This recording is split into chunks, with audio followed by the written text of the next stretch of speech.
Hi, I'm Ben, And I'm Josh. and this is the Bad and Magic Podcast, and welcome to episode 18. You're welcome to all those people that like even numbers better than odd numbers. This is a better episode for you. So, for episode 18, I didn't really have anything specific to follow up on from last time, other than just, how's everything going at your house? How's the quarantine and the stay-at-home orders? I know out here they canceled school for the rest of the year officially this week. Okay. Yeah, we had that cancellation last week, but no, everything's been going kind of the same. Working from home, and not only working from home, but as an accountant, this being still kind of tax season, I've been working 6 days a week. So everybody talking about, you see all the memes where every day feels the same. Yeah.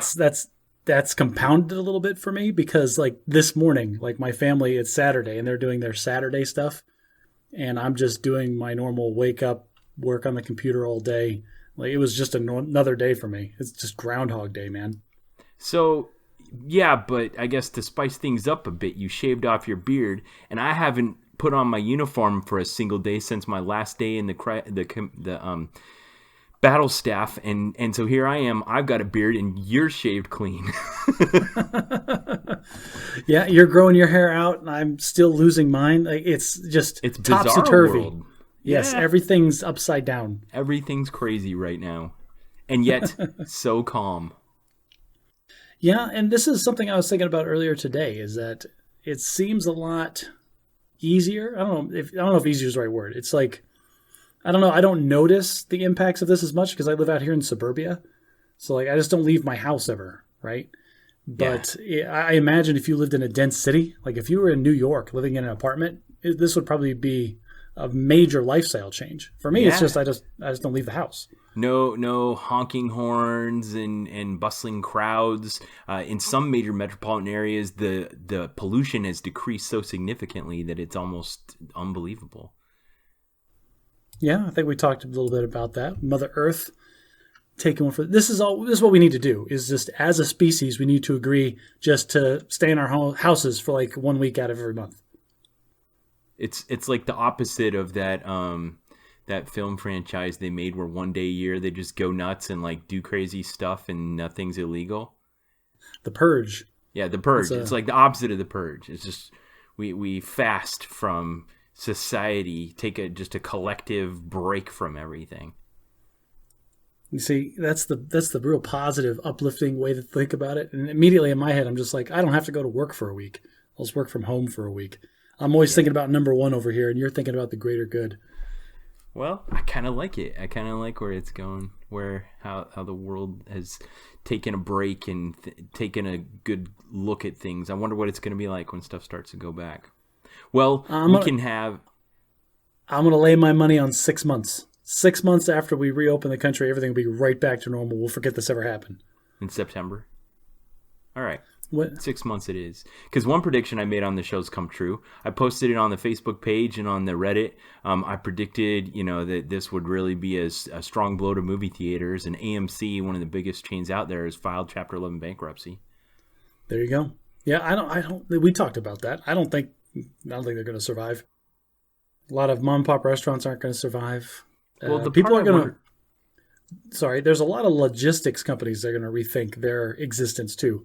Because we saw how quickly the just-in-time inventory schema completely fell to pieces with just the tiny change to everybody's purchasing habits, like you were talking about with the toilet paper. Everybody bought one extra roll of toilet paper. Now, nobody can keep it in stock, and the entire system that was carefully built and calibrated to squeeze every penny out of not storing excess inventory is now coming to bite people in the ass. Yeah, literally. And they haven't caught up. I mean, mostly it feels like things are back to normal. I mean, there's the weirdness that's happening now with everyone wearing masks. And I went to Home Depot today, and they were only letting people into the store in waves to control the number of people in the store.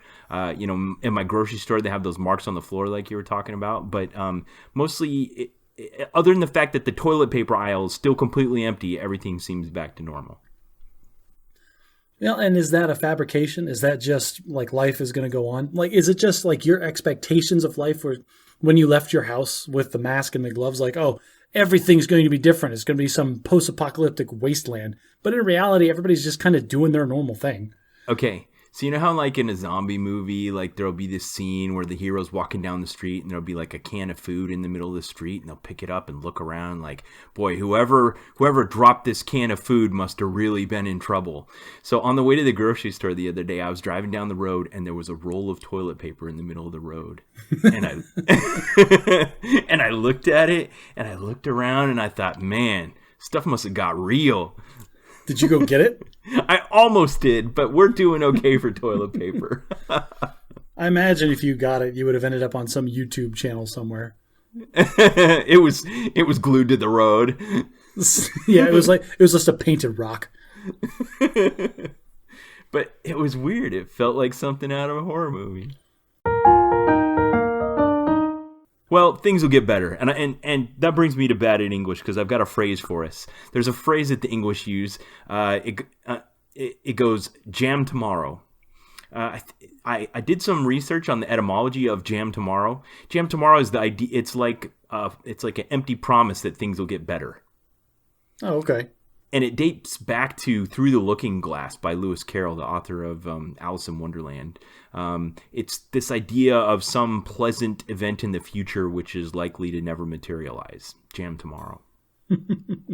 So are they talking about like jamming like a band would jam together, or jam like actual like jelly that you would spread on a biscuit? Jam like you're sitting there eating plain toast and you're like, you know, Matt Damon eating potatoes on Mars and you wish that you had something to go on it, but you don't have anything, and your parents promise you jam tomorrow, which means hopefully things will get better even though we don't have a plan for it to get there.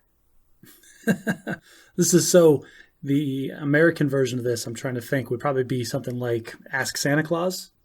Maybe? Yeah. Yeah, I couldn't think of a good American version of this idiom. But I gave my best to put it in a sentence. Governor Pritzker kept promising to lift the coronavirus stay-at-home order, but like a poor mom promising jam tomorrow, every time the deadline came, he extended it another 2 weeks. Oh, that's not... I mean, kudos to you for trying to jam a clearly British phrase into English language, but you can't use, what is that, a simile inside idiom. of a sentence. Yeah. You can't say like you did like and then put in your idiom, like, and you just shoehorned it in, like it stands out. Yeah. You just got to let it stand on its own. I man. tried. Well, Governor Ducey Josh, said he was gonna reopen Arizona, but that's jam tomorrow. I didn't have anything to wipe my bum with today, but jam tomorrow. You could have. There was toilet paper in the road, man. I know, if I just stopped and picked it up. Just up for grabs. Anybody's toilet paper. So this being the Bad at Magic podcast, we haven't talked about Magic the Gathering in a little while. We have not. And I've been super excited about Magic lately because, at least for Magic Arena, they just released the new set of Magic cards. What is it, Ikoria? Interesting. Yeah, so in the coronavirus world, Magic falls in this weird cultural space where it's very much a game that it has it right there in the name, Josh. Magic the Gathering. In a world where we can no longer gather, how do you play this game? And so I wrote an article about this on our website like a couple of months ago, talking about how the manufacturer feels like they're pushing certain formats of the game totally online. And because it makes more sense, like I have to wait a week to go to my Friday Night Magic at my local game store, but I can pay for and play Magic Arena at my computer 24/7. Yeah, there's so much opportunity for them to grow in the online space. Exactly. And so this coronavirus thing, locking everybody in their houses, has been a real opportunity for some of these companies to capitalize on. And I'm not sure that Wizards did it well. No, it kind of disrupted. They weren't ready to depart from their old scheme, which is, 4 times a year they release a new set. They have the big pre-release. The digital versions kind of play second fiddle to this release of the physical product that goes to game stores and stuff. And then they were getting ready to release this brand new set, and then all of a sudden all of the quarantine and social distancing and all this stuff happened. All the comic book stores close, and they have to question their whole model. It's the same thing that's happening in the movies right now. They're like, well, should we delay our release, or should we just release it online? What do we do? Because they didn't plan this. They were ready to keep doing it the old way. Now, for newer games, it makes sense that they would be slow to adapt, like slow to make changes, like major shifts, just because of, even if you said, like if the CEO walked in and said, let's do this now, like it takes some time for like the back end, the engineers and people to actually implement certain changes to the game. But if we shift from Magic Arena and talk about Magic Online, the other client that you can play Magic on, all of that system, all the back end is already there because they have special limited time events. They have all of these tools on their end to tweak all the settings, like change all the prices, release different things, or take other things away. Like they could have done a bunch of special random, hey, you know what? You're locked in for coronavirus. Here's a super discount on this specific type of game for like a week, and then just keep rotating it. And even if they're making less money per game, per click that a person is in there, capturing a larger audience and more people playing Magic Online because they're stuck at home would probably have recouped that well in excess of what they were paying out. Yeah, if there was some, like middle manager there that was really pushing for the online stuff and was getting the stiff arm from the bigwigs, and he had his plan like all ready to go, just hit this button and go, and we can, make our online offerings the flagship of our game. He would look like a prophet right now. But as far as I can tell, it doesn't look like that's been the case. There have been a few things. They definitely have been rushing some incremental improvements. Some things that have probably been waiting for a long time, like on Magic Arena, allowing you to draft with other players. Yeah, that's been really fun. It's a huge change, which means like in order to even explain that change, we have to go into so many technical little details. So Magic the Gathering is. I don't want to delve. So go ahead. You don't want to do that? Do you want to do that, or do I like? No, do it. You don't want to do that. Do it. Okay. I like the way you do this. You like you're explaining it to my mom. I try to keep it easy. I realize, listeners, probably not a lot of you play Magic, but this is kind of an interesting thing that they've done with the physical limitations of the product that they sell. And this is why I think it's just interesting to talk about. So they sell their product in packs of 15 randomized cards, and the distribution of how powerful the cards are is standard. There's usually one really strong card, 3 like strong-ish but medium cards, and then like a bunch of filler. And that's how you purchase product, and it's all randomized, and that's how they make their money, because you're buying as much of the stuff as you can to get the random cards that you need. But they created a format of playing the game where you and 7 of your friends, you sit down at a table. So there's 8 people total, and each of you has 3 random packs that nobody's opened. Everybody at the same time opens one pack, and they pick one card from that pack, and they put it down, and they get to keep it. And they take the rest of the 14 now cards, and they pass it to the left. And then, so they're being passed 14 cards, and they pick one card from that set, and they pass them along. And it keeps going in this circle until all 15 cards are picked. Then they open the next package, they take one card, and they pass the other way around the table. It goes for the entire pack again, so you get 15 more cards. And then it goes back around the other way with the last pack. At the end of it, you're left with 45 actual cards. You have some amount of time to build a deck with the cards that you picked. And then the 8 of you presumably play like a little round-robin style tournament. What's great about that is there's so much stuff that happens outside of the game. Like the game itself is a different format because there's not as many super powerful cards, and so the gameplay is a little different. What's really interesting about Draft is that if you're paying attention, you can get a read and figure out what other people around you are doing and try to find the niche that deconflicts with them. And they have like this whole metagame style. There's tells and there's tricks that you can do to tell people around you what you want so they won't pick it, hopefully. Like it's that aspect of it, I think, is very, very interesting. So you did a draft today. Was it with other players? It was with other players, yes. And you went undefeated. You went 7-0. I have never done that. You went 7-0 off a draft. So would you say that you had actually done that? Like while you were doing the draft, you were getting the read from the other players and felt like you were executing a well thought out plan? So I'm not the world's best draft by any stretch of the imagination. Like it's very rare that I do this well in a draft. Hence the name of the podcast. Hence the name of the podcast, Bad at Magic. I will say draft is one of my stronger formats. Because like I like playing it and I do it a lot and I can kind of pick these up. I think the skills that I'm developing that helped me win this one was figuring out exactly what I was saying. Like just all I did was look at the colors that were being passed to me because there's 5 colors in Magic. And so if you take 15 random cards, they're going to be roughly evenly distributed. And so as you get more packs passed to you and more cards are being taken out of it, you see what is left. And so you can kind of get an idea of what the people that are passing the cards to you are playing, what colors at least. And I did shift. I think towards the end of the first pack, at the beginning of the second pack, I shifted out of one color and went into another color, which then I was getting a lot more picks and a lot better cards. And that really helped the deck that I played. So I'm wondering if that color's underdrafted in Ikoria. What was it? It was blue. I was trying to go white black at the beginning, but then I shifted out of black and into blue when I realized black was just going. Okay. But this is the thing too. Like again, like this is not a typical performance for me because since this is so new, like this set just came out this week, like a couple of days ago. People are still trying to figure out what's good in limited format, and so like the types of decks people are playing are all over the board. But if you go into the game and you draft from like the last set or the set before that, everybody knows that. Like it's set. Like these are the good colors that you want to get, and this is the kind of deck that you want to play.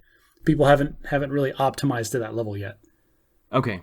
So there's something I want to talk about, and then we'll get into the set. So when I first started playing, I was kind of conscious of these archetypes of players that exist in the environment. When you go into a comic book store, there's a whole bunch of people. You know, there's the teenagers that are probably working on a shoestring budget, and they have lots of time for gaming, but they don't have a lot of money, so they tend to have an underpowered deck.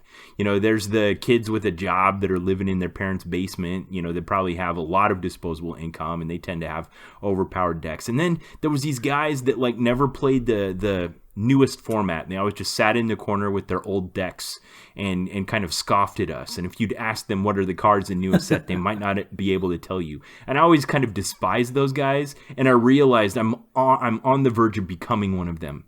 Like you asked me, oh, hey, what do you think of the new cards and the new set and the mechanics? I'm like, I haven't really been reading the spoilers. I've just been playing cube drafts on MTGO. And I'm like, oh no, oh no. I'm becoming one of those guys over in the corner. Ben, I hate to tell you this. You've been one of those guys. And, you know, like, I know you're one of those guys. Like, the tournament that we went to that started this podcast in Vegas, you were pumped because the primary tournament format was modern, which is from all the old sets. And, like, I had to do a ton of research. Like, for a month and a half leading up to that tournament, I had to, like, study and watch videos and, like, just get my mind wrapped around all of the old sets that modern format encompasses, which is really funny because most of modern is sets that are before I came back. Like, it's just, never mind. I feel like there's a standard life cycle of a Magic player. You know, when you first come and everything's new, you don't have a problem keeping up with the newest, latest sets because that's all there is. But as you start to expand your window of the over 6,000 cards that are available in the environment, you more naturally gravitate towards the older environments. I wouldn't be surprised if every player doesn't kind of go through that cycle. I understand that, but at the same time, how can you, if your primary format is modern, which is older stuff, how do you not look at every new set release and pour through the spoilers looking for that card that's going to break out and make like this? Because I'm not really as much of a spike as you say I am. That, and I let other people do that work for me. Oh, so you're lazy. Oh, okay. So, let's talk about the new set. The new set is called Ikoria, and it's like a top-down design. I read an article by Mark Rosewater where he talked about what they were doing, and I love his articles because he's kind of conscious of the fact that he has a very broad audience. But he's like, okay, so we were looking at the years ahead, and we had one set get delayed and another set get moved up, and we had this gap, and we needed something to put in the gap. So they said, all right, brainstorm your best ideas. What are you going to put in this gap? And it's probably like an old-timey movie pitch. Boss, I got it. Monsters. We're gonna give them monsters. The people love monsters. And so this set has Godzilla in it, like actual Godzilla. Like they didn't even change the name of it. They just called it Godzilla. Okay, to be fair, like they have, they're so nuanced, these things that you're saying. Like it's not actual Godzilla in the set. They have a card that has a different name and different art and different abilities, and then they licensed all of this intellectual property from all these old monster movies, all the Godzilla movies, and they have alternate like collector's premium versions of these cards that are in the set that have a different name and different art that is from the Godzilla movies. Like if you look at all the Godzilla cards in tiny little text underneath the Godzilla name, there is the name of the actual card that it is. All right. You're right. Much There's lamer. some nuance. Thank goodness you're here, because otherwise our real Magic players out there that aren't like me were probably yelling at their podcast. So the idea is that there's a world that's, I think, Earth world. Like it's a planet. World. It's a terrestrial planet, yeah. Yeah, where there's just monsters. Now, they've tried to do this in the past, but what it ended up being is what they call battlecruiser magic, where you have like 2 or 3 really big things and then a bunch of ramp, and everybody just tries to get up to the battlecruiser and win the game with the battlecruiser. But they were trying to basically introduce monsters at like every point in the mana curve so that you could kind of, if you want to play an early fast game, you could play it. If you want to play a mid-range game, you could play it. And if you want to play a late game heavy hitter game, you could do that too. Well, and then flavor-wise too, it's tough to justify a set that has all these giant stompy monsters and like tiny little humans running around. Like how do you even explain that these humans existed this long in a world that's just teeming with these giant monsters? So I like the idea that they have where, you know, the humans have found a way to coexist, or even to kind of lord over the monsters in a way where they could have them be like their companions or their guard dogs. So imagine, you know, a human running around and then this giant flying wolf or something like that. And the human, you know, can call the wolf and have them do their bidding. Which is cool. And that, if you look at the, on YouTube, they did the video trailer of the set. Yeah. And they have one of their... I'll put a link to it in the show notes. Yeah, they're usually pretty good. They got good music and stuff. This one wasn't my favorite. Like, War of the Spark trailer is phenomenal. But this one was still pretty entertaining. My kids liked it. It introduced the idea and the mechanics. And one of the new mechanics that they introduced this time is called Companion. And basically they want to try to go with the idea similar to the Commander format where you, as the Planeswalker, have a thing that's like your guard dog. And you can call it. Now, the problem with that in most games of Magic is that you present a random library to begin the game. So you may have a favorite card, and there's 4 of them in your random library of 60 cards, but you may never see it. And then what good is that of having a guard dog you can't even call? So they're like, all right, let's look at the limitations we got, and that is that a player takes a randomized library, they present it to their opponent, and then they begin the game with a randomized library. How do we take that environment and make it to do this thing that we want to do flavor-wise of having a person be able to call their favorite pet? And this introduces the thing that, the reason we're talking about this set, I think, on the podcast, that we can extrapolate to other things, is that there's a couple of different mechanics that they built into this set where they took a hard look at not just like the cards and the design and the flavor of what it was in the set, but how the game works like outside of the set. Like how mechanically, what are the physical properties and limitations of a card? What are the physical properties and limitations of having a randomized 60 card deck like you're talking about? And how do we bend those rules or break those rules to create an interesting effect? Yeah. So in this case, Yeah, go ahead. Sorry. No, go, please. So in this case, they introduced the new mechanic called Companion. And the way Companion works is that you have a card that sits outside of your randomized deck that you present at the beginning of your match and say, this is my Companion. And on it, the Companion just has some limitations about the construction of your deck that have to be enforced. And as long as you're following those restrictions, then you can basically call that Companion, you can cast it from outside the game at any time you want over the course of the game. And this hasn't been done before in regular constructed Magic, or in regular Magic at all. So it's basically breaking the regular rules. The regular rules are you don't have a card that sits outside the game that you can just cast anytime you want, but now you can. Yes, and there's a lot of interesting problems that come up when you do something like this. Like, they made this deliberate decision to have okay, well, so this card, the one that I like the most, which is anyway, it's a 3-mana card, and it says that, like you said, you can cast it from outside of the game anytime you want, as long as there are no 2 cards in your deck that have the same name. So that means that your entire deck has to be one-ofs. You have to have 1 copy of every card and no duplicates. My question to you, because I have done none of the research for tournament enforcement, it's easy to do online. If you try to build this deck online and break the rules, it just won't let you do what you want to do. It won't let you submit it. Exactly. But if you showed up to your local game store on Friday night with the deck that broke every one of these rules and still just kept doing it, you can't let your opponent verify, because that's another thing. When you sit down to play your opponent, you don't know what cards are in his deck. So you can't just sit down at the beginning and say, I'm playing this Companion here. Look at every single card in my deck and get a ridiculous amount of information about what I'm going to do to you that's completely asymmetrical. So how do you enforce it? Yeah, I thought about this, and I'm sure it's in the rules primer that went out to the judges. But it would be pretty simple if you were playing against that one, and your opponent played a second copy of a card with the same name. That's it. The match is over. They presented an illegal deck. They cheated, and it's over. It doesn't feel like. I think I read the article about this, and I think they deliberately tried to choose rule restrictions that made sense and that could be verified. So, if they had a second card in their hand that was a copy of one that was already on the playing field, they couldn't cast it, because if they did, they would be revealing the fact that their deck was illegal. And if they held it, even afterwards, you could still verify. You could check the library after the match was over, and if they had a legal match, you change the result. Now, if you were, I don't know about that, because like you said, after the match, everything's already decided. There's no reason you couldn't go through the library.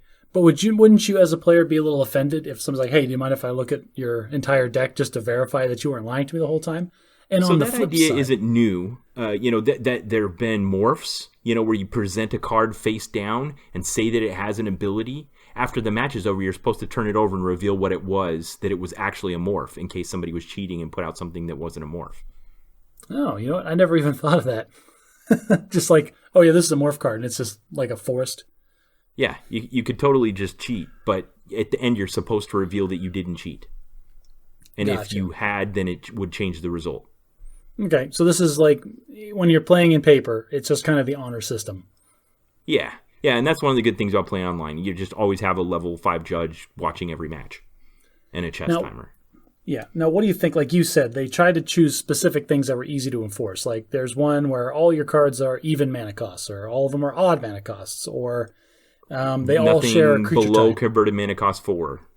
Right. So how do you feel about these restrictions, and how much design space do they have here? How many restrictions could you theoretically put into the game before it got overly complicated? Yeah, I wasn't sure I was convinced of the necessity of this. Why, to have a companion, do you need to also have limitations on deck construction? Well, it kind of makes sense to me in that, one, it's a completely unique thing. And two, if you're going to have a companion that exists with you, the player, outside of the game, then that companion should have some impact above and beyond the deck of cards. You know what I mean? In a metagame sense. So flavor-wise, that's how I kind of justified it in my head. Yeah, I mean, the important thing here, I think, is that they're okay, we want to do this thing. We want to have Monster World, and we want to have a human be able to have a monster they can always call. And right now, the way that we have the limitations of this game, that just isn't allowed. So how can we change the limitations to make that allowed? How can we break the rules? Right. And the thing is they had to balance it against the benefit of having a card that you always have cast. Like I was watching videos and there was a guy that got a companion in a draft and then immediately shifted his draft strategy to make sure that he could cast the companion. And like he said in the video, this is basically having an extra card in your hand all the time. So that's that's hard to articulate. So there needs to be a drawback. Yeah, that's hard to articulate to people that don't play Magic. But drawing cards, typically in a game of Magic, whoever draws the most cards wins. Like whoever has the most resources is just going to win the game because they're going to have the most value, typically. So having an extra card every game all the time is a huge advantage. So there has to be some kind of legitimate drawback in order to use it. So this set feels like they really kind of broke the piñata as far as trying to do things that were forbidden by the rules. And another one they've struggled with for a long time is how can you give something other than... There's a memory problem, they call it. Like if you have an ability that gives someone +1/+1, you can put a counter on it, and then that reminds you, and you don't have to remember that you've done that, if it's permanent.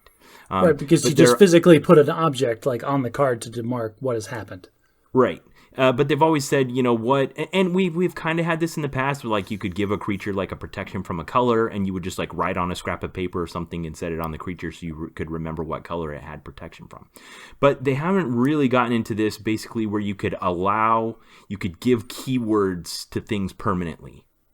So like, let's say give this thing flying and let it keep flying, but you don't have an aura or an artifact that represents that. So there's just the idea of flying has been applied to this forevermore.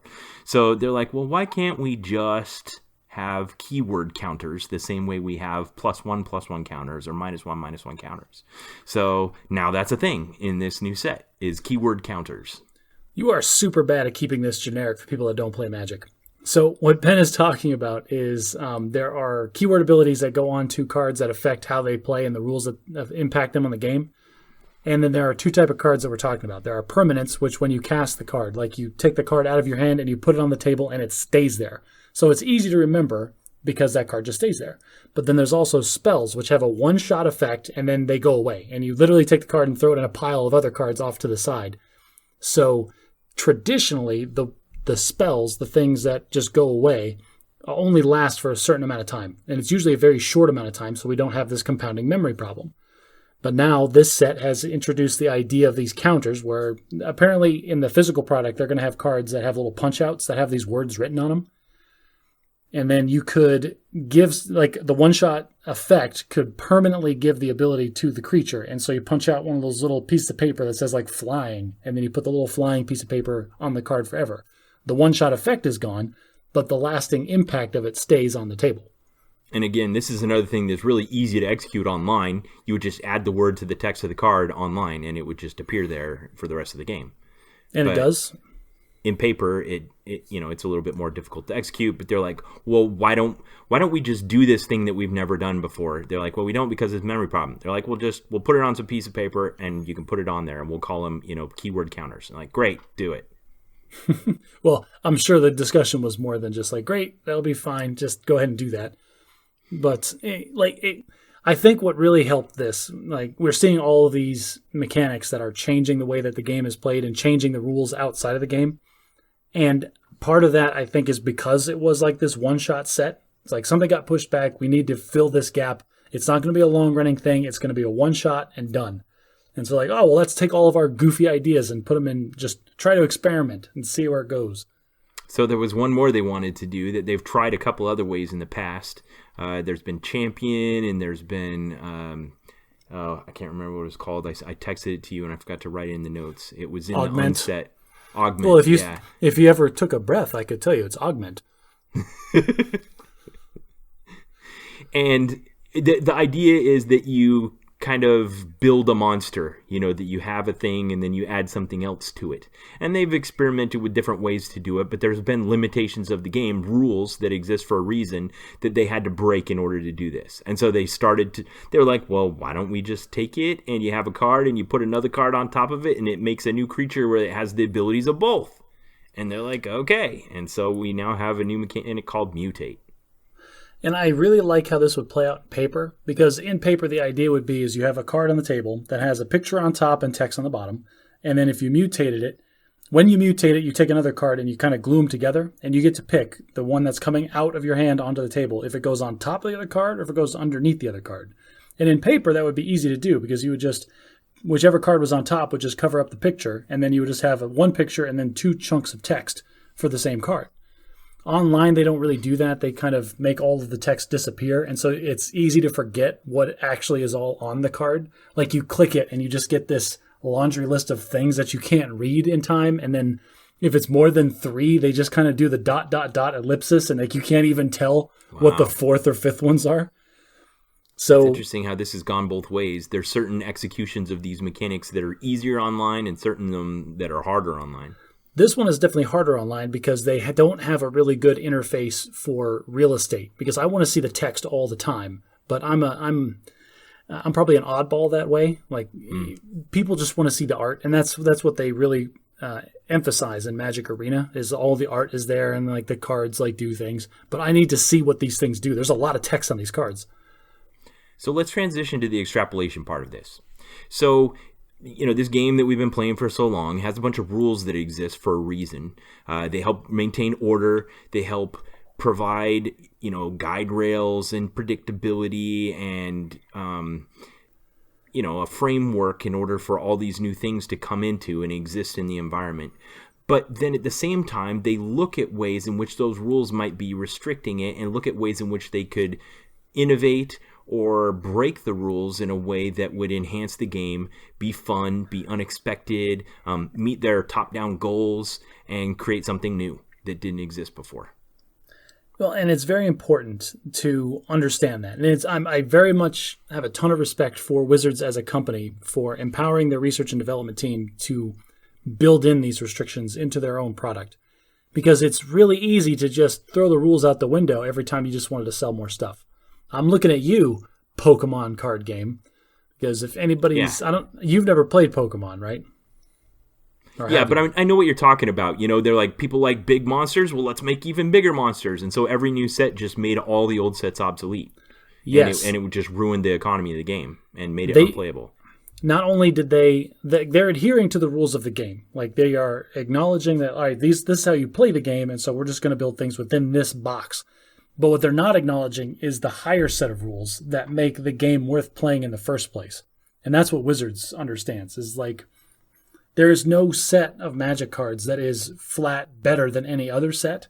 They have different power levels and some do different things, but there is no definitively, this set is flat just better than this one. They all kind of exist in this level playing field because the manufacturer and the research and developers understand that there are rules that exist outside of just the mechanics of the game to keep it fun and keep it interesting. This is that whole limitations conversation we've had a bunch of times. Breeds creativity. We talk on this show a lot about Sanderson's 3 laws of magic, so I'm going to remind our listeners what the second law is. The limitations of a magic system are more interesting than its capabilities. What the magic can't do is more interesting than what it can. Superman isn't that interesting if he can just do everything. But the fact that kryptonite exists makes him interesting. Even that, I don't think Superman's interesting at all, any way, shape, or form. He's just ridiculous. Well, but the limitations are what make it so he can even exist. If he could just fly and strong and run and be invulnerable and stuff, like he's just boring. He's boring, man. He already is boring, man, which is why DC Comics is leaning really hard more on the moral ambiguity and like the ethical questions that Superman has.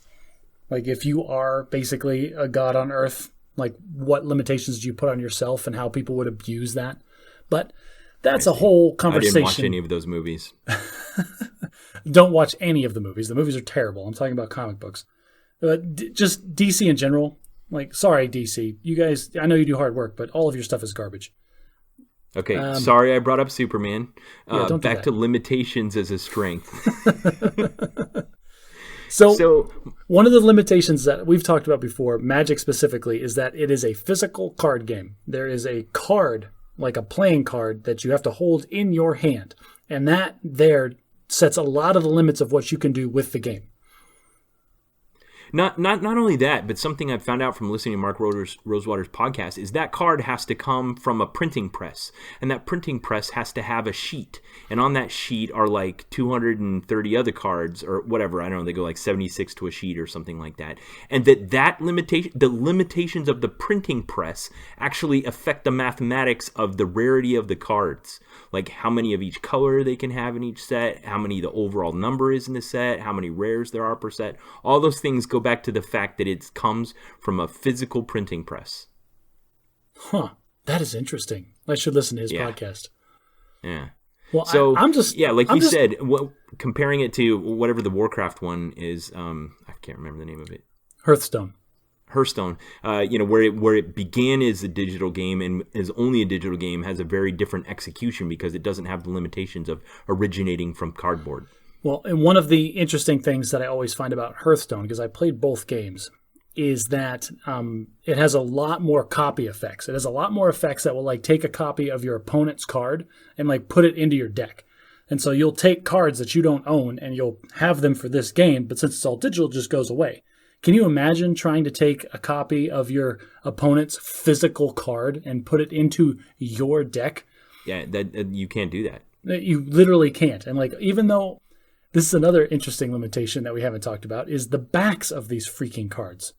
Right. Because back when the very first set of Magic cards was printed, they had some janky artist like draw something on the back that has the word Deckmaster on it, which is not even a word in Magic anymore at all. It means nothing. But because now they have tournaments and there's money on the line, you can't be able to get information from the backs of your cards. They all need to be identical. Right. So it's been the same for 25 years. Yeah, they can't change it. It makes no sense. It's terrible artwork, but they cannot change it. So most people have a couple of times. They have broken their rules, but if you recall, all right, so Ben is referring to a couple of times where they've printed stuff on both sides of the cards, like relevant rules, like it would be like a permanent or something you put into play. And then at some point in the game, you would meet some criteria and you could flip it over and it would transform. It was top down. It was driven by the design. They wanted to have a werewolf that felt like a werewolf. So on one side of the card, it was a human, and then when the criteria for it becoming like a full moon at night happened, then you transform it, and it becomes a werewolf. And again, I think that's a great example of a time when you're breaking the rules for a reason. So I want to get into this because Mark Rosewater, the head designer for Magic the Gathering, wrote an article back in 2004 he called Gimme a Break. And in it, he gave 5 rules of when he thought it was appropriate to break the rules. And I'm going to give these quickly in the context of Magic, but then extrapolate them into everything but Magic. So the first rule is that rules should be broken only when a card demands it. And all the examples we've given so far meet that criteria. Basically, not because you just want to break a rule, but because you have a reason to want to try to break the rule. Number 2, broken rules have to feel natural. Yeah, I think the transforming, the lycanthropy, the werewolf idea, like you could have 2 cards, like they just come in a packs together and like, when you, instead of flipping it, you just bring out this other card. But that would feel like 2 separate things. Taking the same thing and flipping it over and turning it into something completely different, that feels more like a transformation than swapping it out. Right. The third is check the reason for the rule you're breaking. I'll get into these more later. Number 4, breaking rules is a test for the future. And number 5, not every rule can be broken. And he talks about some rules being load-bearing walls. And you can't remodel the house by tearing down that wall because it's holding up the house. Well, you can't change the physical size of the cards that you have. That's like there are, again, these cards exist in the physical universe. That defines a lot of the unbreakable rules that he's talking about. Yeah. So I took these and I kind of changed the wording of them so that it was more just anything. Like rules can be broken only when something demands it. Broken rules have to feel natural. Check the reason for the rule you're breaking. Breaking rules is a test for the future, and not every rule can be broken. So in thinking of those things, I sat down with my wife and we kind of just brainstormed a bunch of stuff that came to mind easily when we thought of things that successfully broke the rules. Because you and I have talked on this podcast at length about things that unsuccessfully broke the rules, like Frozen or the most recent Star Wars trilogy. Yes. We're big fans of rules. We're big fans of adhering to your own rules. but not so stringently that it prevents you from having fun or doing something unexpected. So if you're going to break the rules, understand why the rule exists, have a reason to do it. It should feel natural, and make sure you know which ones shouldn't be broken. So yeah, we're looking at you, Emperor, coming out of nowhere with Force lightning that can take down entire. Oh, I'm not gonna get a Star light speeding a capital class ship into the enemy fleet and blowing them all up. You know what, Ben? We are legitimately someday going to lose listeners because we every time we're going to complain about something, we look back to Star Wars about it. No way, man. Or we're going to gain a huge cult following. Let's talk about movies then for a minute. Let's talk about rules that kind of exist in movies and then ways they've successfully been broken. That's interesting. Okay, I'm in. Let's do it. All right. So the first one that came to mind was Shrek. When Shrek came out, it was this like thumb on the nose to Disney. It was like, hey, you think you know what a cartoon fairy tale looks like? Well, here's what a cartoon, let's break some rules. So, yeah, but is it breaking the rules, or is it just like a satire? Or is it just really well written and unexpected subversion of expectations from the fairy tale trope? That was just a fancy way of saying break the rules. Damn, you got me on semantics. Yeah, Shrek, he was kind of reclusive. He was gross and rude, but those weren't the things that were like he was going to get fixed up and changed. Those parts of him never changed. He was like an onion to begin with and an onion at the end. The princess was an ogre. At one point I thought, oh, they're going to fix it and they're just going to make her stay a beautiful human forever. Nope. At the end, she's an ogre. Like, hey, get ready to have your expectations change. We're breaking some rules here. What my favorite part about Shrek was they had this glorified fairy tale castle with knights that were valorous and were going to save the day. And Shrek saw them as nothing more than like a minor inconvenience. You just swipe them aside. Yeah, that felt really fun. I liked that. Yeah. But no, and you're right. This was a good way to break the rules. Disney has been shoving down the standard, the knight triumphs over evil fairy tale down our throats for decades. And right. It was beautiful, empty princess. Yes, a cardboard cutout of what the ideal 1940s woman was supposed to be. Yeah, and Fiona was anything but that. Yep. And so was Shrek. So they recognized, the rules that needed to stay, and it still followed the rough heroes. He was a reluctant hero that was called and had the hero's journey and accomplished the mission and stuff like that. But yeah, there was a lot of rules that got broken there, and it was natural. There was a reason. It worked. My favorite part about Shrek was John Lithgow overacting the crap out of Lord Farquaad. Yeah, Farquaad. Yes. Yes, that was awesome. Very good. It kept being good even in the sequels. There we can disagree about. I'm not sequels. talking about the whole sequels being good. I'm talking about what you just said about John Lithgow as Lord Farquaad. Okay, yes, I will always appreciate John Lithgow. The sequels became more and more of a money grab, but we're not talking about those. Let's go ahead and move on. All right, so let me tell you another one. I think this came out in like 2001 or 2000. Mel Gibson made a movie called Payback. Do you remember that one? Vaguely. I think I saw it once or twice. Very young age in college. Like, you got to remember, I wasn't like a steady, responsible adult at the time that movie came out. So. Okay, so I saw Payback, and it was this kind of gritty noir crime movie where Mel Gibson's character was just like a small-time crime lord. He was a small-time criminal with no aspirations. Like, he just had his thing. He wasn't trying to get bigger. He wasn't trying to find the big heist or do anything. He just wanted to do his thing. Well, some small-time guy that's trying to get into the local crime syndicate basically used him as a step stool to get up and stole one of his payouts. So in the movie, I think they stole $70,000 and the guy shot him and took his half, which was $35,000. And he spends the entire rest of the movie trying to get back $35,000. And every time he corners somebody or gets the mob boss in a bad spot, he's like, I'll pay you. I'll give you anything you want. And he's like, I just want my $35,000. Like, that's all he ever wanted.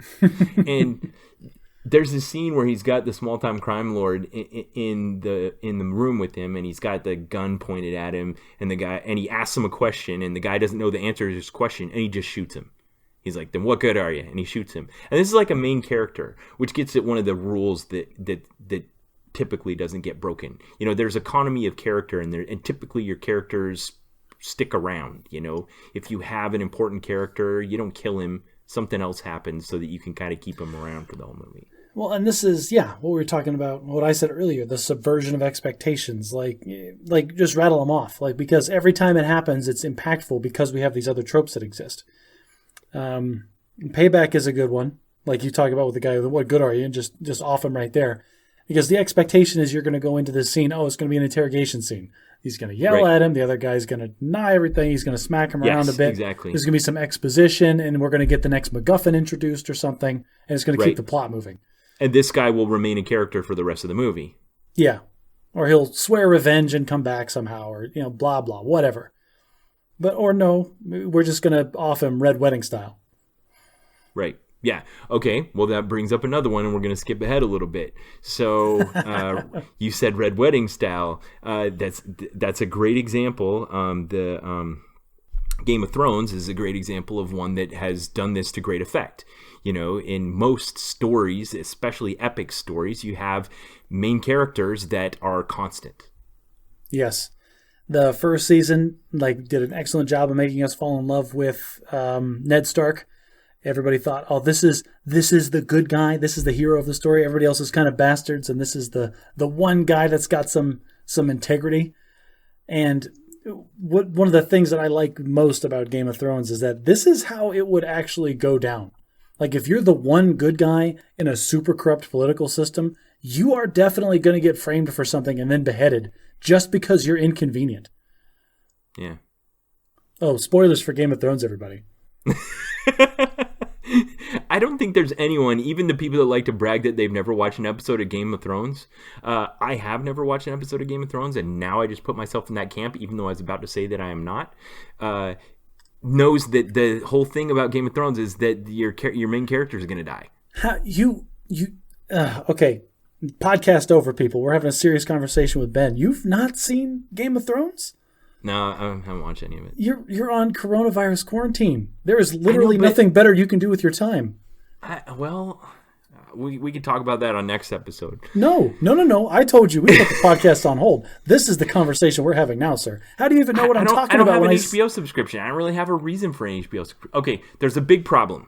One, I have a bunch of kids in the house. Two, HBO has kind of made part of their shtick. Another rule they like to break is the general rule about mass consumption of storytelling generally doesn't contain graphic nudity. Well, that's one of the best parts of Game of Thrones. There is a ton of graphic nudity. Now, right, which is why I don't watch it. Well, if it makes you feel any better, I think it's 70-30 dudes versus chicks that are naked in that show towards the end.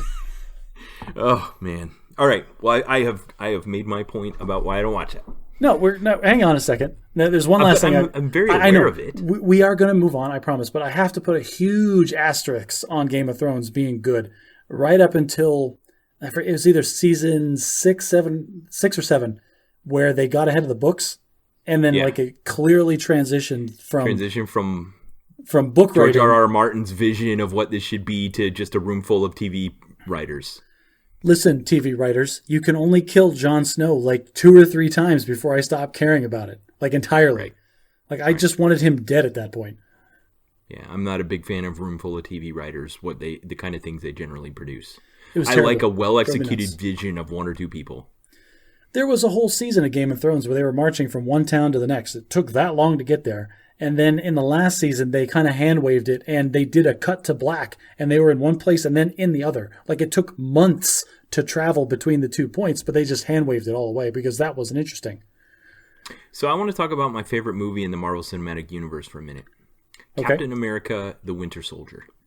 Captain America and Winter Soldier happened at a point when the Marvel Cinematic Universe was starting to gain momentum, when people were starting to anticipate the next movie and feel like it had this coherence around all of the movies. But it also was starting to feel a bit episodic. the expectation, the rule that wasn't supposed to be broken is, all right, Captain America, now it's your turn to tell a chapter in the story. The whole world needs to remain mostly the same. Don't cause any big ripples. Just enhance your character a little bit and then pass the baton to whoever's next, Iron Man or Thor or whoever, and we'll carry on with the story. And the Winter Soldier did not do that. I love this movie for that. It was timely, it was political, but the major thing it didn't do is that it really subverted your expectations. I watched it again just the night before last, and I still love it as much as the first time I saw it. First of all, Captain America, like right out of the gate, is just kicking butt and taking names. Like, he was kind of the nice, saluting, happy Captain America beating up Nazis, but even then he was just punching them.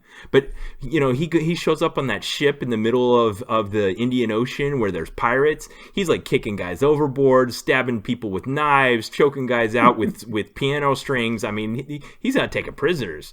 You ever watch the Honest trailers for that one? Yes. Yeah. This time, Captain America didn't skip leg day. Yeah. A man who has never skipped leg day. And he's like the montage of him just kicking dudes across rooms. Yeah. That was good. Yeah, so that kind of upset our expectations, but that's kind of a minor thing. Okay, he's a hero. We thought he was a nice guy, but he kicks butt and takes names when it's time. And if that was all that they'd done, it wouldn't have been that much. But then, the big reveal in that movie is that S.H.I.E.L.D. has been infiltrated by Hydra. Like, holy crap. There's not a comic book nerd on the planet that didn't see that coming a mile away, because that's what happened in the comic books. But at the same time, I gotta admit, that was actually kind of a low point in the movie for me, because I was watching it and I was kind of expecting that to happen. But I thought to myself, because like you're talking about, the whole rest of the movie, they're building up to be this like political, like proactive versus reactive stance, and like what's legal and what's moral and what's ethical. And I thought they're going to stick with this really kind of tough question and have, our main character, the good guy from World War II, that's just here to save the day, really struggle with what's best for the modern world. And they completely kind of pulled the rug out from under us and said, oh, it's Hydra. It's like, oh, okay, thank you. We got our black and white morals again. Hydra bad, Captain America good. Yay! So we can walk out of the theater feeling good like he won without any of those complicated feelings that you get when you question your stance on things. Sure. Okay. You're right. It was very safe in that respect. There was this potential for moral ambiguity and actually having to take a stance, and instead they just turned it all black and white, and then you didn't. But the part I was talking about, the rule that was broken, was that the Marvel Cinematic Universe had kind of started to seem somewhat episodic, and that nothing was allowed to change the universe. And here we'd come from just watching the Avengers movie where they had the helicarrier and S.H.I.E.L.D. was being stood up and they were kind of unambiguously good, to now they aren't. And S.H.I.E.L.D. was completely disbanded, and now what are our heroes doing? It changed the whole universe. It broke a rule. A wall that maybe looked like it was a load-bearing wall turned out to not be. And maybe that's a mainstay of comic books, so that wasn't that much of a rule break for you, but it was for me. Well, and what you're talking about there is, if we put the comic books aside from movies anyway, first of all, the Marvel Cinematic Universe did something that we've never seen. And they took multiple movie franchises and tied them into one, cinematic universe. That's why we use that term. I'm sorry, I'm being sidetracked because my dad, every time I see him, he has this, it's like, I had this great idea, Josh. You know how like Game of Thrones has these big long episodes and then every episode just kind of keeps moving with the story? Wouldn't it be great if they did that for like movies? Like if there was like a set of movies that like one would just build upon another one. And it makes that... What year did your dad say this? He says it every time I see him for like the last 2 or 3 years. And every time, like, he does it because it gets me, Ben, right into my core. Because I told them when Infinity War first came out, I gave him, okay, these are the essential movies that you have to watch in order before you go see Infinity War, or you're just not going to get it. And ever since then, he's been making fun of me for like, it'd be so great if that existed. So he's just making a dad joke. Oh, yeah, he's making a dad joke, but it's still effective because, damn it, man, the MCU is just so good. So one more in Captain America that I had to throw in because it's one of my least favorite movie tropes. It's the guy that tells the hero, don't trust anyone, is going to be the guy that betrays the hero. Like, without fail, the guy in any other movie, the guy that tells the hero, don't trust anyone, that means it includes me. And in this one, the guy who told Captain America, don't trust anyone, was Sam Jackson's character. Nick Fury? Nick Fury. Dang it, Ben. Killing me. Like the Spy. Yeah. All right. So enough about that one. I love that one. Total Recall. Going back to the 90s, I don't know if you saw the original Arnold Schwarzenegger version. I love Total Recall. That's a classic. Yeah, it was kind of a notorious at the time. And the rule I want to talk about in Total Recall is at the end of the movie, you come away from it with kind of an understanding of what happened in the story. And Total Recall had this notoriously ambiguous ending that let you walk out of the theater and debate with your friend about what actually happened. And that was really good. That was a really good idea on the part of the writers for that, because it created buzz. Like, I can imagine this being in theaters and people come out like, well, what do you think happened? And then you're talking to your buddy at the water cooler because cell phones and text messaging and instant messaging doesn't exist yet. So you have to physically talk to these people. And then some other guy comes up and is like, what are you guys talking about? Oh, there's this amazing movie and has this crazy ending. You have to go see it. Yeah. Yeah, no doubt. It stands up pretty well. One that I think that this podcast can definitely get behind is Star Wars. You know, when Star Wars came out in 1977, it was this futuristic place with lightsaber swords and flying starships, but the Millennium Falcon was kind of dirty, and to get it to work, you punched it. And this was back when George Lucas, before he was corrupted by the money and the image.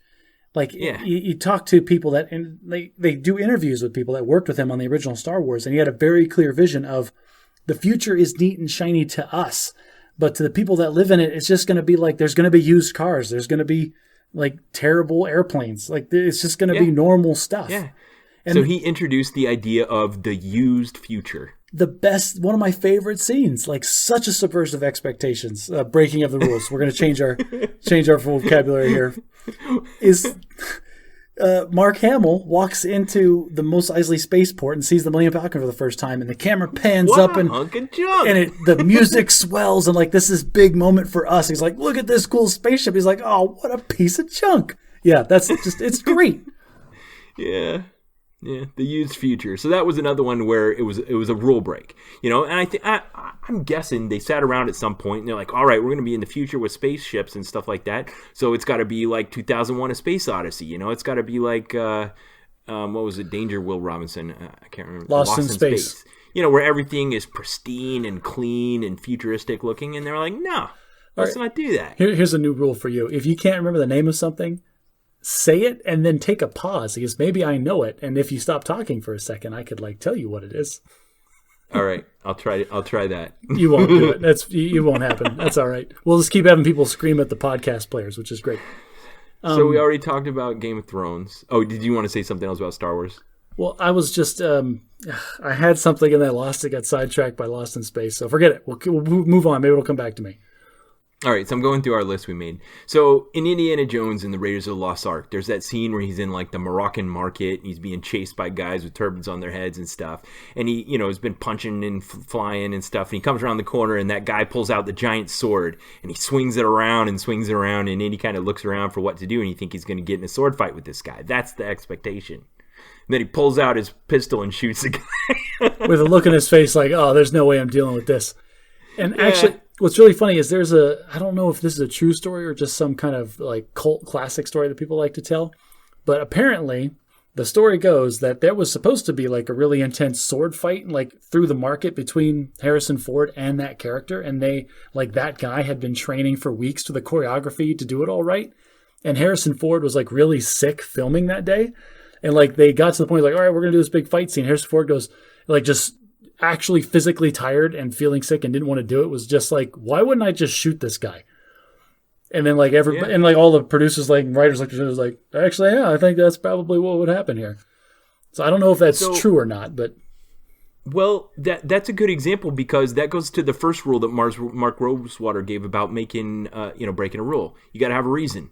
Well, if I have this character that's carrying a gun and he comes up against a guy with a sword, why wouldn't he bring a gun to a sword fight? Like, why not? Yeah. Is that against his morals? Is it not called upon by the situation where he's trying to rescue the girl? I mean, Go for it. Well, the problem is now you got to break your own rules again later on, because then he gets in a big actual like fisticuffs fight with that big shirtless dude underneath the flying wing. Was he not carrying his pistol anymore? I don't know what happened. Like, I haven't seen the movie in so long. Like, did they even have like a 5-second clip of like his gun getting knocked out of his hand or something? Or, I don't know. Or did they just expect us as the audience, like Harrison Ford's character, completely forget that he even had a gun at that point? Yeah. So I've been trying to pick ones that are like different examples of the rules being broken, why they're broken, why it does or doesn't feel natural. That's a good example of one that feels very natural, even though our expectation was that he was going to get in a sword fight with the guy. And definitely wasn't a load-bearing wall. Another example of one that's happened in our lifetime was the Blair Witch Project. I don't know if you remember that. I didn't actually see it, but it kind of caused a new genre. Ugh, yeah, what do they even call that? The found footage genre. Found footage, thank you. I cannot stand any found footage movie because I have motion sickness, Ben. I'm the worst pilot in the world because I get motion sick. So you're going to put me in an IMAX theater where my peripheral vision is like constantly subjected to shaky cam. I'm going to get physically ill. I can't handle it.